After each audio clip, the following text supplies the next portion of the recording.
Hi guys! For today's video, gagawa tayo ng avocado tuna salad with lemon dressing. Una, tinanggalan ko ng sabaw yung tuna. Tapos, sa avocado, inalis ko lang yung buto. Hiniwa ko sa gitna, binalatan, tapos hiniwa ng maliit. At inilagay ko sa malaking bowl.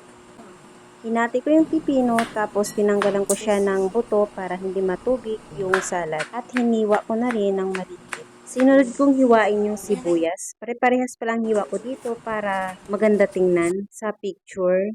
Sa kamatis naman, hiniwa ko tapos tinanggalan ko din ng buto para hindi matubig yung salad. Tapos inilagay ko na sa mixing bowl. Pagkatapos, inilagay ko na yung century tuna oil, 2 tablespoon ng lemon. Tapos nilagyan ko na ng pepper at asin pampalasa. Tapos, paghalo-haluin lang. So, yun lang guys, napakadali lang gawin. At ito na nga, titikman na ni Iya. First time niyang kumain ng avocado salad.